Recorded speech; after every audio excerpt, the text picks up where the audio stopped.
Yeah, them PBUs pay rent, and them INTs pay They mortgages. pay the baby. mortgage. You They know buy the house.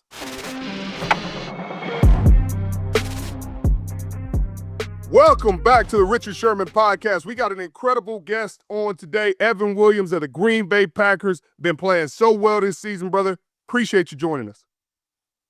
Yes, sir. Appreciate you for having me, man. It means a lot. No, you deserve it. Talk about the jump from year 1 to year 2, because you started 6 games as a rook. In my rookie year, I started 10, and when you get into your second year, it's just like you feel such a different comfort level out there, such a different calmness, and then playing with the same guys. Just walk me through your development and your growth. Yeah, really, you said it. It's a comfortability about the whole thing. Being able to have a full year under the system, right? So just being able to understand the playbook and kind of not feel like you got to be anywhere too fast, really, just because you got that year under your belt Right. and you kind of understand all the Right. rules as they are, and then yeah, playing with the same guys going into your second year, and really just from a mental standpoint, you said it. Like I don't feel like obviously every game you got something to prove, but you go out there, it's not your first time anymore. It's not your first rodeo. Right. So you're just a little more, comfortable out there on the field, able to, have a complete focus about you when you out there. And yeah, each game I'm feeling more and more comfortable with the guys around me too. So I'm gonna walk you back. Take me through the decision to leave Fresno State and go to Oregon. Yeah, man.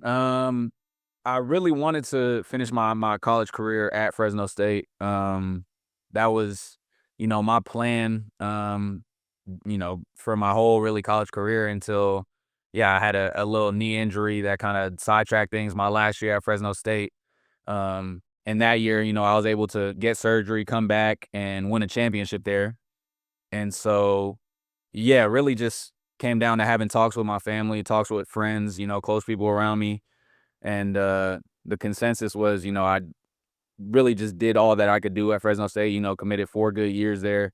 And, like it or not, scouts are looking at the level of competition you playing against. That is a big factor in, where you're going to go and draft-wise. And so, it wasn't only that, it was also, proving it to myself that I could play, against the blue chip guys, the best of the best at their positions. And yeah, and so, it wasn't an easy decision by any means, but, I'm glad I did it. Got to some great, relationships out of it.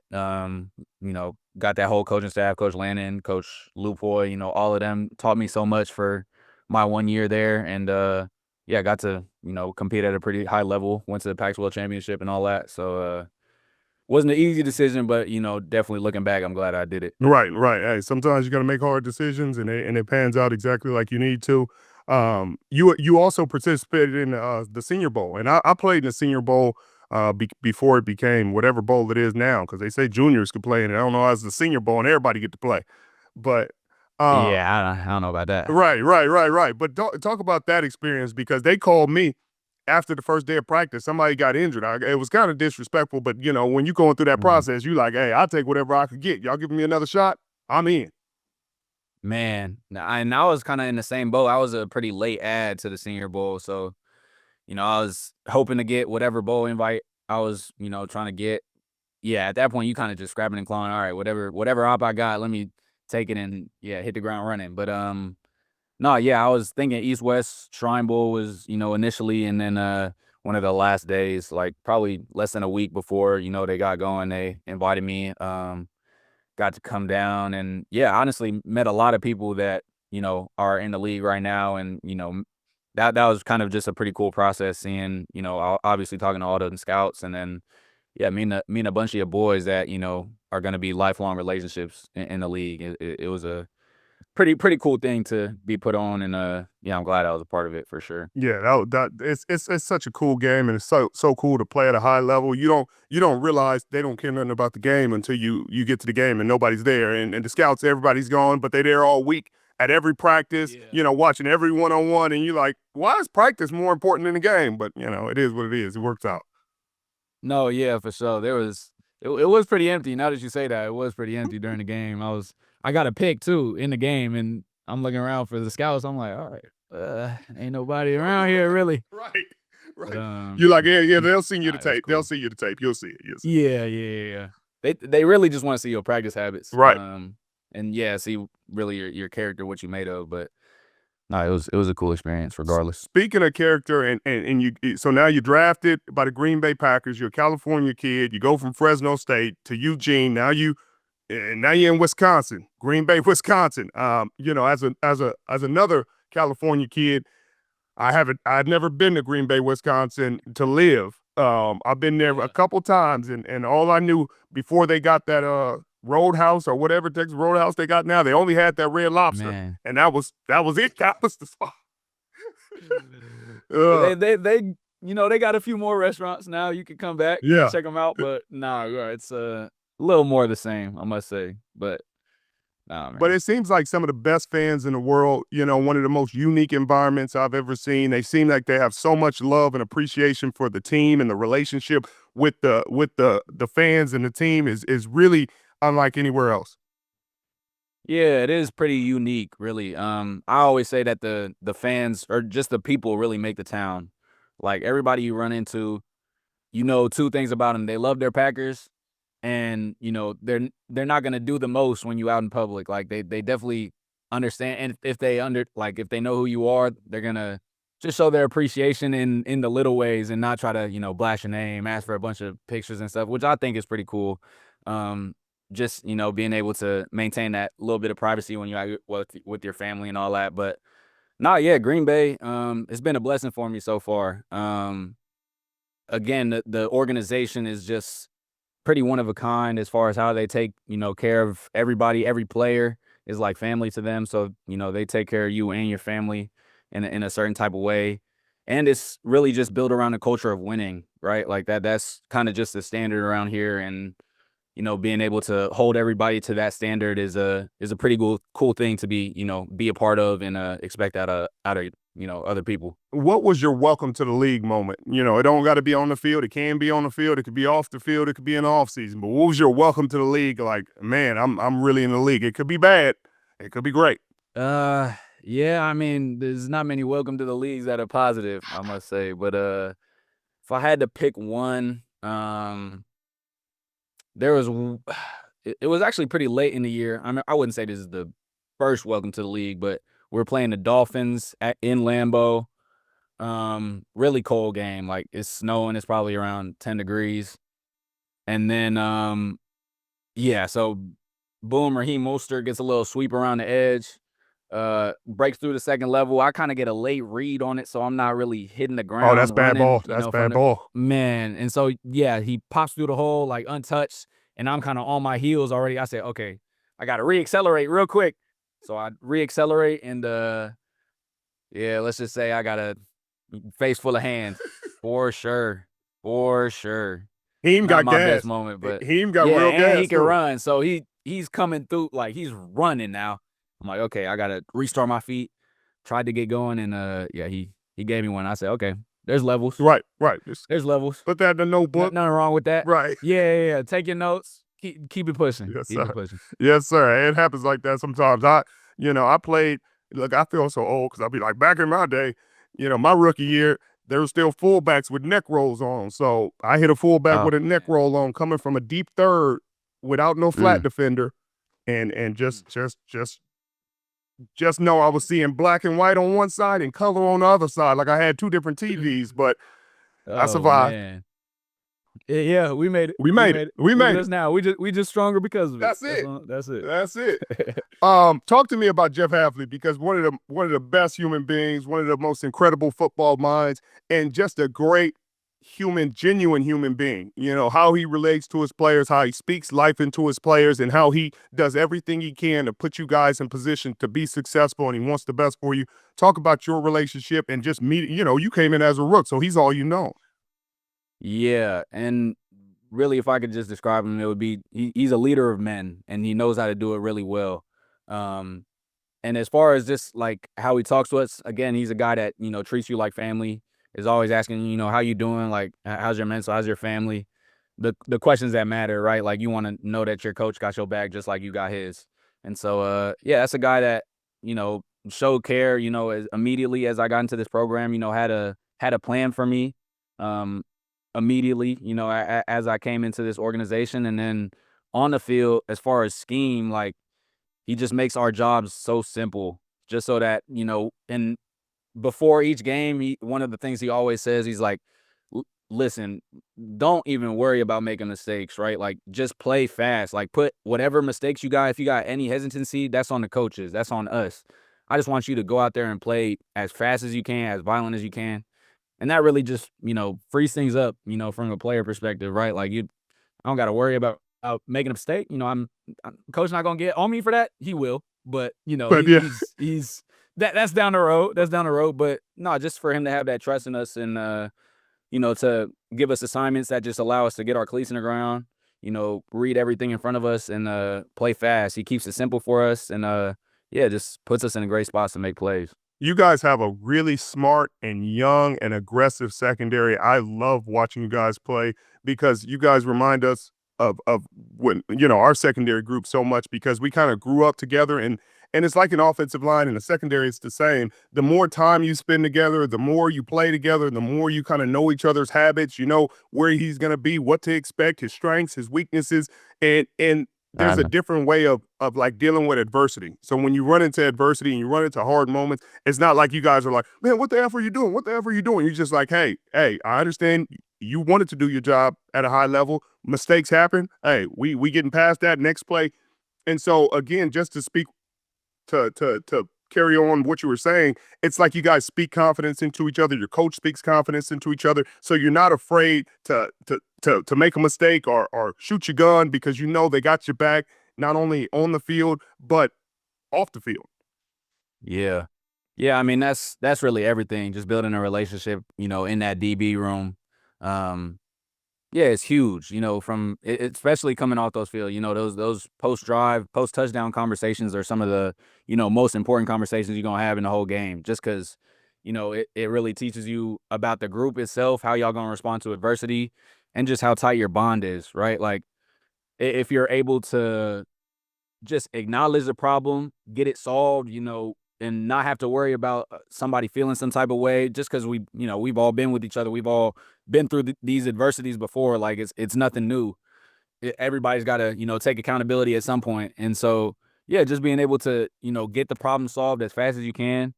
And then, yeah, when you're on the field, to understand that, yeah, these guys got my back, or you just know the tendencies of players. Okay, I know X is gonna play this super aggressive, so I'm gonna let him shoot his gun, and yeah, I got to be a little more, cautious of this run fit, or I know he's gonna probably play the high route in this scenario, so I can, gives me the opportunity to go make a play.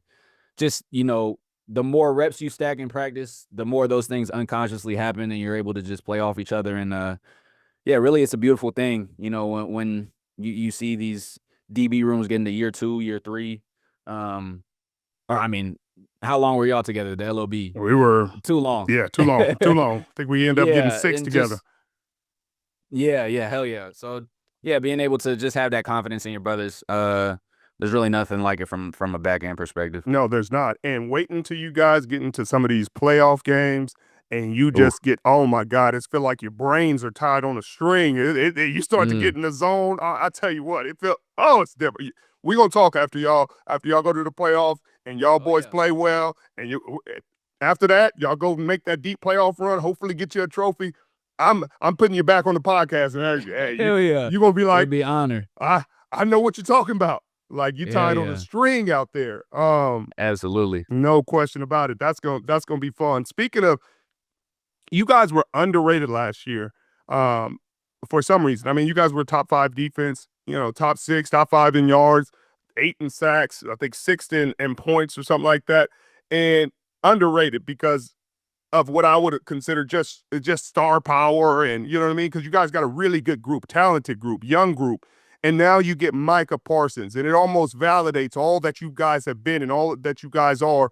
Talk about his arrival and just your mentality, because he seems like he fits right into the culture that you guys have built. You guys run, you practice hard, you hit, you care about one another. You guys just got a quality group of human beings. Yeah, he really came in, day one. You're trying to feel him out, just like, okay, see what he's about, what cloth does he come from? And then just for him to come and say what he said, and I mean, just show that he's about the process. I think that was the biggest thing for me. That got me the most respect from me, is just understand seeing how he practices, seeing how he carries himself. And yeah, like he told the media, he's like, yeah, I'm gonna give my all. I'm a guy that just plays fast, you know, and those guys better, have my back, because I'm gonna be playing fast, and I know that this is a team that likes to do that. And so just for him to come out there, and then literally first practice, you see his get off, he's chasing the ball down the field, and to have a guy, that's worth that much chase the ball, running across, give his pass rush and then loop the quarterback and, chase the receiver down like that. That's impressive stuff. And that got all of our respect, really, the first couple of days seeing him work. Um, and yeah, I would say he fits our scheme perfect. We're definitely a scheme that, focuses on rushing coverage. And, when it's time for those big downs, those third downs, just letting our, guys up front eat. And yeah, needless to say, he's a guy that can eat, I mean, on them third rounds. he can eat, but his other guys y'all had that been eating. Devontae Wyatt, obviously Rashawn Gary, Luke Van Ness gets his. He makes sure he gets his every time. Edgerrin Cooper look like he always getting his. That's what's so incredible about this group. They were 8th in sacks last year. No Micah Parsons. They had some hunters, and obviously you lose a great teammate in Kenny Clark. I've heard nothing but positive things about him. Great teammate, great human being. Everything the Green Bay Packers stand for, he represented. So I know that's tough to lose, but you get a player like Micah Parsons, you guys elevate defensively. You got to be feeling good right now. Yeah, absolutely, man. And you said it. I mean, we felt comfortable coming into this year, without a Micah Parsons. Like we had all the tools that we needed, and we understood what we needed to do to, get to where we want to be. And then, add in Micah, even if he's not getting to the quarterback, he's opening these one-on-ones with, the deepness that we have, at D-line. You got guys coming off, that are fresh, coming out on third down, that can just, rush their ass off. And let me tell you, it makes it real easy on the back end. Hey, Makes it real easy for us. And he helps feed your DBs. And speaking of that, oh yeah, he helps feed puts you. a bunch of food on our plate. Oh yeah, The first week he there, he get a pressure on Jared Goff, flash in front of him. You come out of your disguise. First off, we're gonna talk about that too. We're gonna talk about y'all late rotations and y'all disguises, because y'all over there putting it on tape, and I love it. But talk about that play. Let's go there, and we don't got to go too deep in the scheme. I understand what you guys were running and all that, but I'm gonna tell you what I thought it was on the tape and what you guys like, because it looked like 3 to me. It looked like you dropping into a hook from 3, like a Yuma or we used to call it maybe a Phoenix check, or you know what I mean. It looks like you dropping into a hook, and X was rotating to the middle of the field. And the corners was dropping to a third, and you had your flat defenders, et cetera, et cetera. But how late you rotated in and how fast you played and triggered, it was, I mean, I just loved everything about it. Walk me through that. Yeah, man. I said it before, but I feel like we won that down before the ball was even snapped, right? Like, you got to show the quarterback something and make him believe it. And so yeah, definitely takes a lot of reps, right? That definitely took, a year to develop, just first understanding, okay, what I got to be at the snap, understanding your assignment and what you got to do. But then also, okay, what are we trying to show as a whole, and how can I, fit in that? But yeah, that play, we were showing man, just a one high, if not man, and just a one high boundary rotation, and kind of made it look more real with the motion. Being able to, I was initially down and then, spin and have X walk down, again, give the quarterback what he wants to see. And we were actually getting a cover 2 on that play. X was going to be the middle runner. He came, I see why you say cover 3, because he was a little deep. He was deep. Especially for, he was running to, middle, back line damn near, because it was low red. But, no, yeah, I was just getting to my curl landmark for cover 2. And yeah, so coming out, I was able to, they gave us a good snap key just because the place was roaring now. It's third down. they got to give a silent count. And so you tie that in with the clock running down in the background. You kind of see it gets a 6, 5. Okay, ball's got to, something's got to break, And so was able to get that key, and then also knowing down the distance, okay, where I got to be, what landmark should I be aggressive in this, scenario, and I felt, like I should have in that one. And then knowing who was in the slot, they had Amon-Ra with a really plus split from one. Like he was, and he's not the guy at one wasn't like a fade ball type guy like that you just throw out there and have that threat. And so they just trying to give him space. The ball's gonna find him, on these third downs, and so and held it to the last second. And the corner got a backstop, so he can't run that out. Exactly. I'm not worried about that, and so it's really just trusting your teammates, trusting the scheme, and then when your op comes, really just taking advantage of it. Saw the ball out, saw him kind of Amon-Ra in my peripheral kind of hook up right there, and Jared Goff initially looked at me, for a little bit, and then spiked his eyes to 2, and really my feet made the play before I was even aware. Just ran through it and thought I was going to get a PBU, but came up with a nice little. But you want it to be great. Oh yeah, good to great. Yes. You know what it is. Yeah, you know what it is. I know exactly what it is. People be used. That's why I'm about to get on Keyshawn. I got Keyshawn next week. I'm on his hind parts.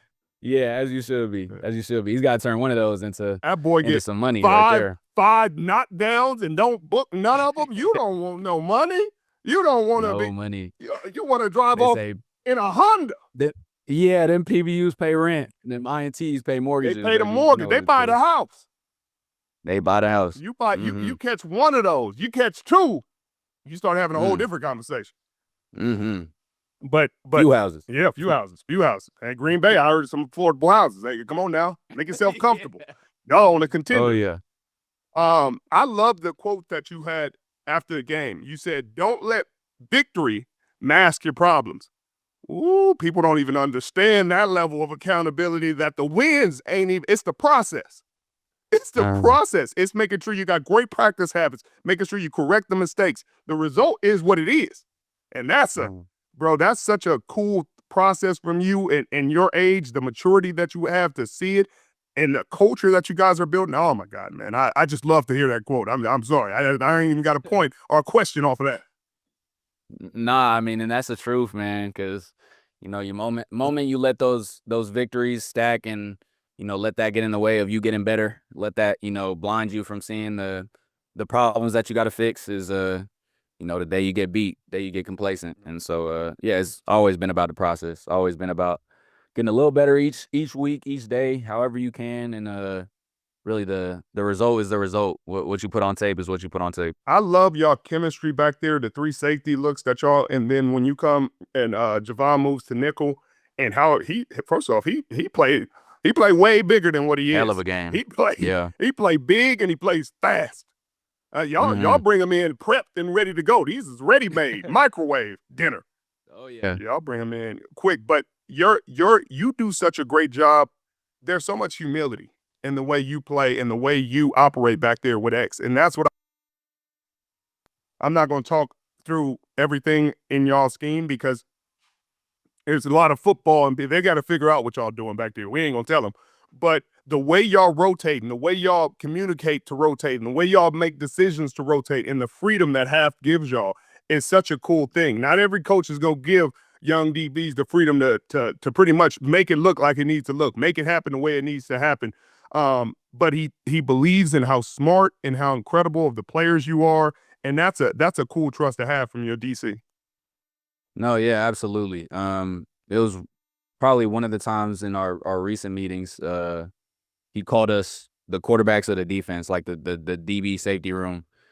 And I brought it back up in our just safety meeting, just talking about like, it's doesn't always happen that, a DC has that much trust, just gives you the, keys to the palace just like that. And so that comes with a certain level of responsibility, right? That comes with the accountability to, handle your disguise, get everybody in the right track. And that, that all starts with communication. And so just, being able to be the most efficient communicators on the field is, first and foremost. what we got to be, and we take a lot of pride in that. You know, me and X getting those calls to Bull down at nickel, and yeah, you know, echoing it through the rest of the formation. That's really what makes our defense run.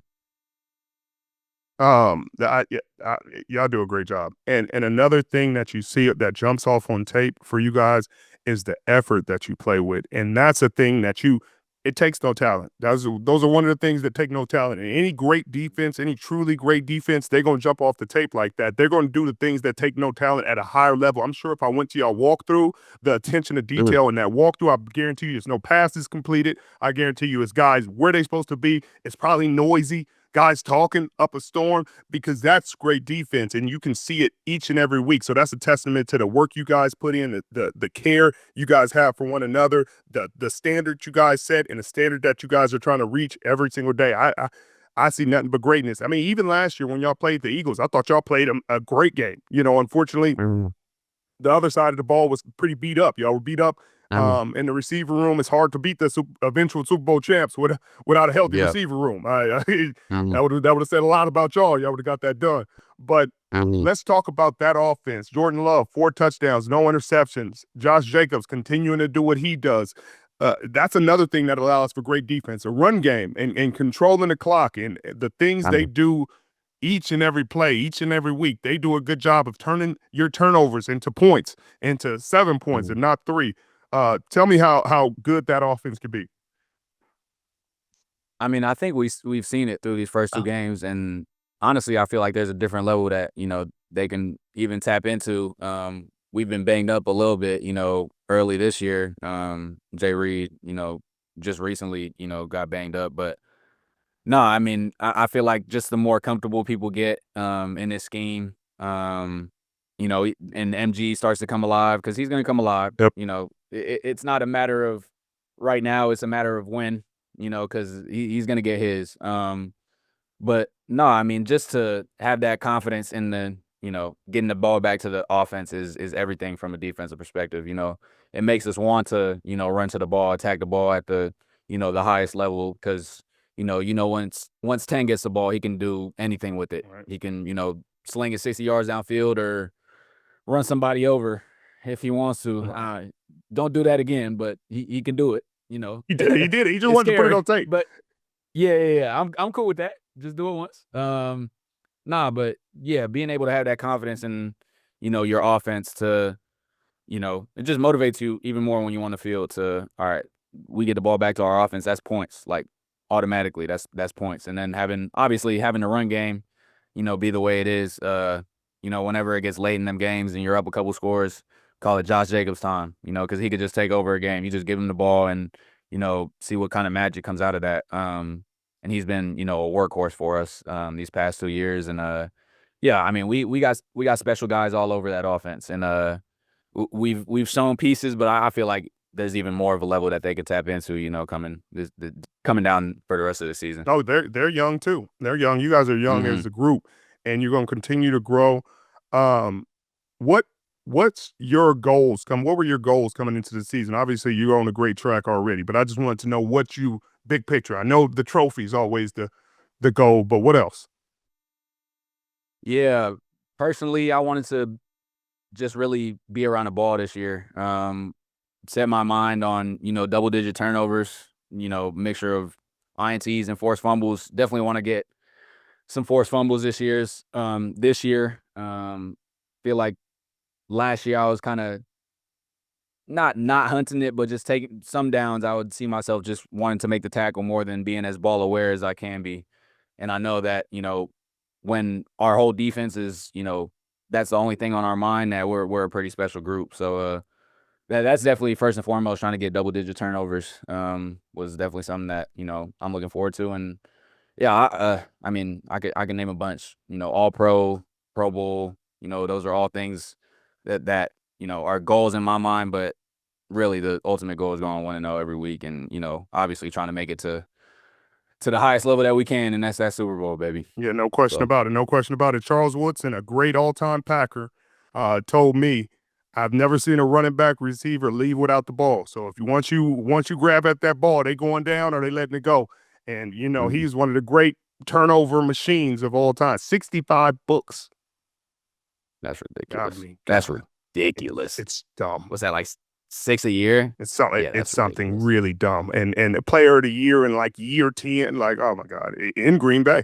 Oh my God, it's Yeah, all timer. unreal. Yeah. Nah, yeah, we got his highlights pouring on that TV, at all times. As you I should, always because turn you that talk on. about Yeah, a exactly. ball guy, a guy who can get that rock. He was one of them. Anything else you want the Green Bay Packers fan base or the world to know about you before we get off and I stop taking your off day?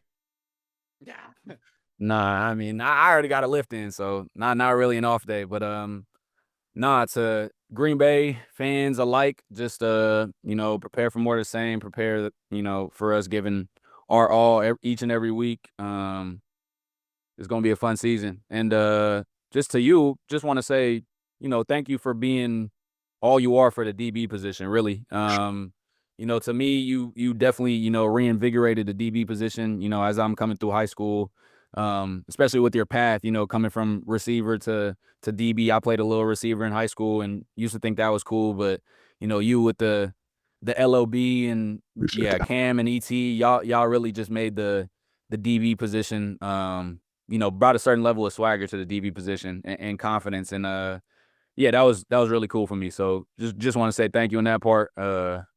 You're a legend, bro. That That's it. means so much to me, brother. I mean, you don't think about that through the process. You're just trying to put good stuff on tape, play at a high level, and love the guys you were around and honor the game, and that means a lot more than I can express right now. I appreciate you honoring me, doing this, coming on the podcast, doing it with me today, spending your time. I know you got your lift in, but I know it's your off day. You could be anywhere doing anything, and you decided to give me your time, and it means a lot. No, yeah, absolutely, man. Appreciate you having me on again. Anytime, and I'm getting you again. Y'all get that trophy right after Let's you get run it. done celebrating and doing all your thing. I'm gonna give you a month and a half coming back, and you gonna tell me about it. Oh yeah, sounds good. Yeah, I'm cool with that plan. I I'm love cool it. with that plan, I man. love it. Appreciate you, brother. I'll see you next time. Yes, sir. All Appreciate love. you, man.